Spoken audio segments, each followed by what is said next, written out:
और हमारे साथ विजय सिंह मीणा, कानपुर के कमिश्नर, सीधे इस वक्त जुड़ गए। उनका रुख कर लेते हैं। विजय सिंह जी, स्वागत है आपका टाइम्स नाउ नवभारत पर। सबसे पहले तो आप स्थिति की जानकारी दे दें, क्योंकि कानपुर में जिस तरीके की हिंसा भड़की उसके बाद अभी क्या स्थिति वहां पर है? स्थिति यहाँ पर सामान्य है। शुक्रवार को ही जिस दिन ये घटना घटित हुई थी, उसे करीब 1.5 से 2 घंटे बाद पूरी स्थिति नियंत्रण में थी और जन सामान्य उसी दिन शाम को सही हो गया था। विगत 2 दिन से स्थिति सामान्य है, जनजीवन सामान्य रूप से चल रहा है, सारा ट्रैफिक खुला हुआ है, दुकानें खुली हुई हैं, लोग आ जा रहे हैं। हमारा फोर्स जो सेंसिटिव पॉइंट्स है वहाँ पे ड्यूटी दे रहा है। कहीं पर किसी प्रकार की कोई परेशानी नहीं है। जी सर, जो वीडियो सामने आए हैं वो हम सब देख रहे हैं, उसमें साफ साफ दिखता है कि बहुत बड़ी संख्या में लोग गलियों से बाहर निकलते हैं और पत्थरों का इस्तेमाल करते हैं, आगजनी करते हैं। इन वीडियोस को देखकर ऐसा लगता है कि पहले से ही ये पूरी तैयारी की गई थी। देखिए, इस संभावना से इनकार नहीं किया जा सकता कि पहले से तैयारी नहीं थी। हम लोगों ने इन वीडियोस के बेसिस पे और जो सीसीटीवी कैमरे लगे हुए थे उसके बेसिस पे काफी लोगों को आइडेंटिफाई किया है। अब तक करीब 50 लोग अरेस्ट हो चुके हैं और ये प्रक्रिया अनवरत जारी है। और मैं आपको बताना चाहूंगा कि जो भी दोषी हैं और जिन्होंने इस तरीके की घटना कारित की, जो भी उपद्रवी हैं, जो भी दंगाई, उन पर सख्त से सख्त कार्रवाई कानून के तहत की जाएगी। जी सर, एक चिट्ठी भी पीएफआई की तरफ से निकाली गई है, उसमें लिखा गया है कि कुछ लोगों को टारगेट किया जा रहा है। जो कुछ लोगों को समझाने गए थे उनके साथ भी बदसलूकी की गई और कई ऐसे निर्दोष हैं जिन पर कार्रवाई की गई है। देखिए, उस वक्त मौके पे करीब 18 लोगों को गिरफ्तार किया गया था और बाद में भी गिरफ्तारियां हुई। अगर इस तरीके की कोई चीज है, और कई बार ऐसा होता है कि उस वक्त अगर कोई चीज संज्ञान में नहीं आई हो और उनकी कार्रवाई होगी, तो अगर वो हमें पॉइंट आउट करेंगे कि वो निर्दोष हैं, तो we will look into that matter. We will see किसका क्या दोष है। बिकॉज मैं आपकी जानकारी के लिए बता दूं कि हम जितने भी अरेस्ट कर रहे हैं वो सीसीटीवी फुटेज और वीडियो कैमरे की जो फुटेज है उसके बेसिस पे कर रहे हैं और किसी भी निर्दोष को फंसाया, गलत नहीं फंसा जाएगा, ये हम सुनिश्चित कर रहे हैं। जी। तो पुलिस अपना कार्य करती है, लेकिन अगर उसमें भी कहीं पर कोई शंका है, कोई चीज है, तो कोई भी हमसे आके मिल सकते हैं। I will look into it और इंश्योर करेंगे कि कोई गलत आदमी जेल ना जाए। हाँ सर, जो काजी हैं वहाँ के, वो ये कह रहे थे, अभी हमने भी सुना, वो ये कह रहे हैं कि लोगों में एक डर है बुलडोजर की कार्रवाई को लेकर के। कई ऐसी महिलाएं हैं, ऐसे घर हैं जिनके यहाँ से कोई नहीं है संलिप्त इसमें, लेकिन उनके मन में एक डर है। तो क्या लोगों के मन में पुलिस का इकबाल कायम हो, लोगों के मन में किसी तरीके का डर कोई ना रहे, इसको लेकर के बातचीत की जा रही है लोगों से? बिल्कुल। आज शाम को 5 बजे मैंने निर्देश दिए, कल ही निर्देश दिए थे और अभी सुबह भी निर्देश दिए। आज शाम को 5 बजे हमारे सभी थाना अध्यक्ष और हमारे एसीपी, जितने भी वहाँ पीस कमेटी के लोग हैं, आम जनता है, उनसे बातचीत करेंगे। और किसी को डरने की जरूरत नहीं है। अगर वो अपराधी नहीं है तो किसी को डरने की जरूरत नहीं है। क्यों किसी का बुलडोजर चलेगा? किसी को कहीं पर डरने की जरूरत नहीं है अगर वो अपराधी नहीं है।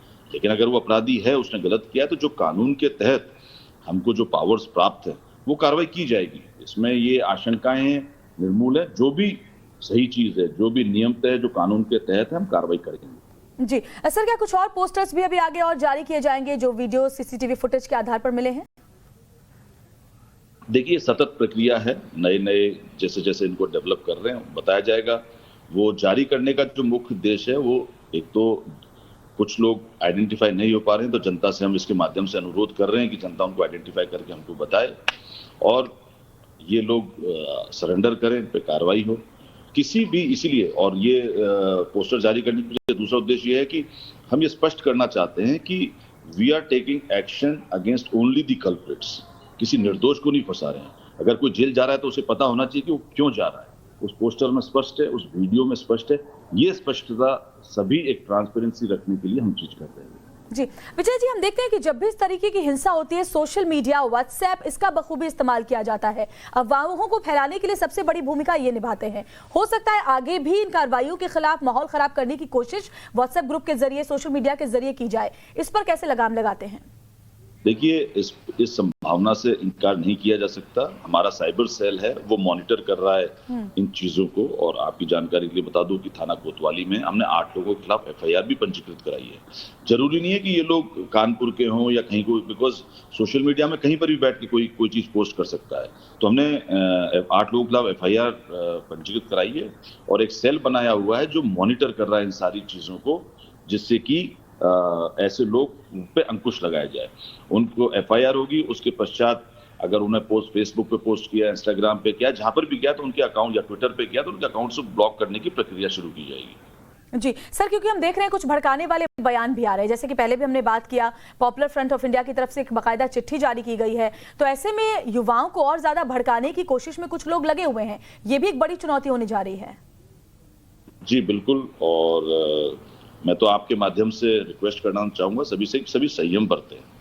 जो घटना हो गई है उसमें पुलिस अपना कार्य कर रही है और हम लोग सुनिश्चित कर रहे हैं कि जो दोषी है उनको बख्शा ना जाए और कोई निर्दोष ना जाए। तो इस तरीके की पोस्ट और उससे लेके माहौल खराब करने का प्रयास ना करें, यही मेरा आपके चैनल के माध्यम से अनुरोध भी है लोगों से।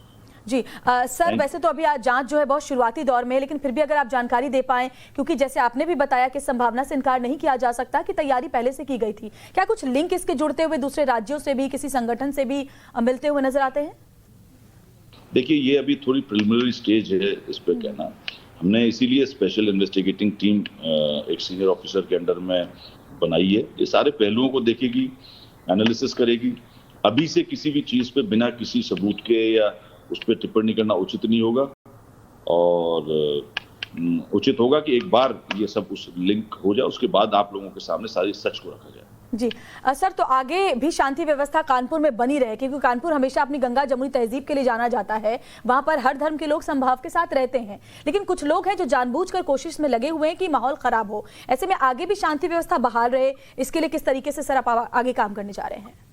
देखिए, सभी सेंसिटिव एरियाज में पुलिस फोर्स लगा हुआ है, हमारे वरिष्ठ अधिकारी राउंड पर हैं, लगातार फुट पेट्रोलिंग और रूट मार्च चल रहा है, लोगों से बातचीत की जा रही है। कुछ लोग जैसे माहौल खराब करने का प्रयास करते हैं तो बहुत कम संख्या में होते हैं, अधिकतर लोग हैं जो चाहते हैं कि माहौल अच्छा रहे, तो उन लोगों को आगे लाया जा रहा है, उन लोगों से बातचीत की जा रही है और ये इंश्योर किया जा रहा है कि ये लोग आगे आए और पुलिस की मदद करें, फोर्स मल्टीप्लायर के रूप में हमारे साथ रहे, जिससे कि अमन चैन कायम रहे और इस तरह की घटना पुनः घटित ना हो। Thank you.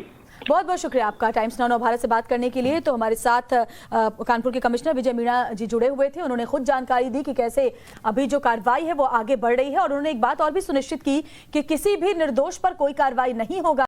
अगर किसी को ऐसा लगता है कि किसी तरह की कोई भी घबराहट, कोई भी डर, कोई भी सवाल उनके मन में है, तो वो सीधे आकर के पुलिस से अपनी बात रख सकते हैं। साथ ही उन्होंने कहा कि जो पोस्टर्स जारी किए जा रहे हैं उसका मकसद यही है कि जल्द से जल्द जो दोषी हैं उन पर कार्रवाई हो जाए। हालांकि उन्होंने ये भी कहा कि अभी तक किसी भी संगठन से इसका जो लिंक है उसको सार्वजनिक नहीं किया जा सकता, क्योंकि जांच अभी बहुत ही शुरुआती दौर में है, लेकिन इस संभावना से भी इनकार नहीं किया जा सकता कि इस हिंसा की पूरी जो तस्वीर है, पूरी जो पटकथा है वो पहले ही लिख दी गई थी। अभी तक 50 गुनहगार गिरफ्तार किए जा चुके हैं, ये बात पुलिस ने कही, और साथ ही साथ एसआईटी की छापेमारी भी इसको लेकर के जारी है। ये बड़ी खबर आपको बता दें। साथ ही उन्होंने ये भी कहा कि अफवाहों का बाजार गर्म ना हो, इसको लेकर के भी जो साइबर सेल है हमारा वो इस पर नजर रखे हुए है। इस बाबत भी कुछ गिरफ्तारियां हुई हैं जिन्होंने सोशल मीडिया का इस्तेमाल किया अफवाहों को आगे बढ़ाने के लिए, और आगे भी इस तरीके से हालात ना बने इसको लेकर सुनिश्चित किया जा रहा है कि लोग अब घरों से बाहर निकले और अपनी बात आगे पुलिस तक पहुंचाएं।